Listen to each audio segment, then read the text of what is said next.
I woke up that Saturday morning to the sound of laughter and shouting coming from a back pasture. At first, I thought maybe my neighbors were having a family reunion or something harmless. But as I stepped onto my porch and looked out over my land, my jaw nearly hit the floor. The entire back section of my property, where my cattle usually graze, was covered with tents, folding chairs, and even a couple of campers. Smoke from portable grills rose into the air, and a crowd of strangers roamed my fields like they owned the place. There had to be at least 50 people out there, roasting marshmallows, playing music, and tossing trash everywhere. I threw on my boots and marched down the hill, my heart pounding with rage. This was private farmland, not some free-for-all campsite. When I reached the crowd, a man holding a beer had the nerve to wave at me and say, "Hey, buddy, great spot you got here. We'll clean up when we leave." Before I could respond, a voice I knew all too well cut through the noise.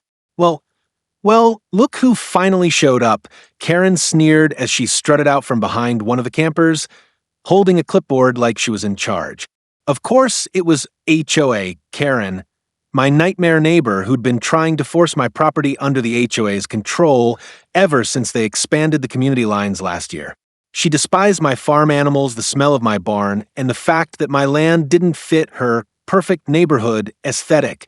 I glared at her. "Karen, what the hell is going on here? Who are these people, and why are they trespassing on my property?" She gave me a condescending smile.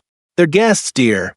I posted an ad online about our community campsite and invited some lovely families to come enjoy nature. See, the HOA voted that your land should be treated as a shared recreational space. And since you weren't using this section today, I figured you wouldn't mind." My fists clenched. "You can't just decide that my farm is public property.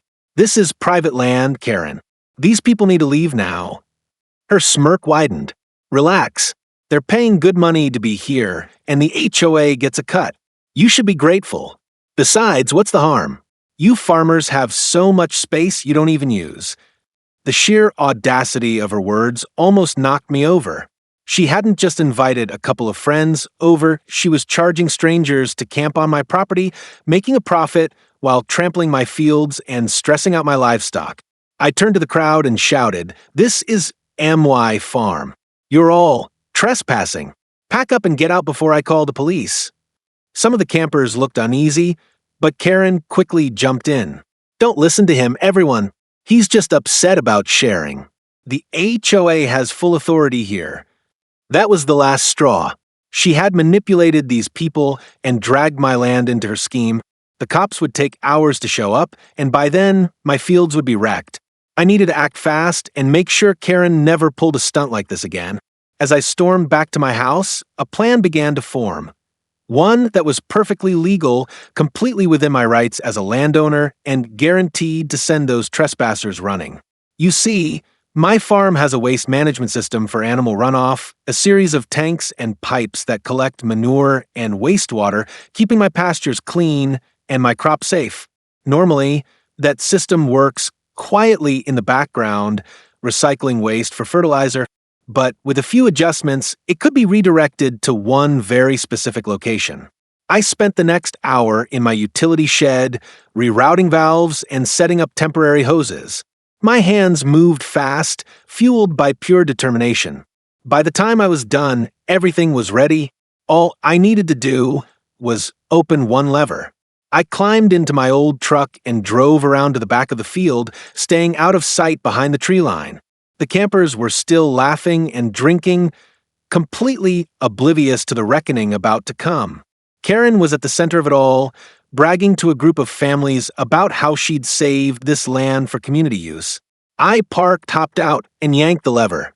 A loud gurgling noise filled the air. At first, no one noticed. Then a dark, foul-smelling liquid began bubbling up from the ground near the tents. Within seconds, a massive wave of raw sewage, mixed with animal waste, burst out of the pipes and flooded across the campsite like a tidal wave from hell. The reaction was immediate and glorious. People screamed and scrambled in every direction. Tents collapsed as families grabbed their kids and bolted, slipping and sliding in the muck. Coolers tipped over, grills toppled, and someone lost a shoe in the chaos. The smell alone was enough to make grown men gag. Karen shrieked louder than anyone, her perfect white outfit ruined as she waded through knee-deep filth. "What have you done?" she screamed, clutching her ruined designer purse. I walked out from behind the trees, calm and collected. "Just cleaning up my farm, Karen. You said this was a community campsite, right? Well, this is how farms handle waste management. Perfectly legal, perfectly sanitary for the animals anyway." Her face turned beet red. You can't do this. I'll have you arrested." I smirked. "Actually, you're the one committing crimes here. Trespassing, fraud, illegal business activity. I've got video of your little operation and witnesses who heard you admit it.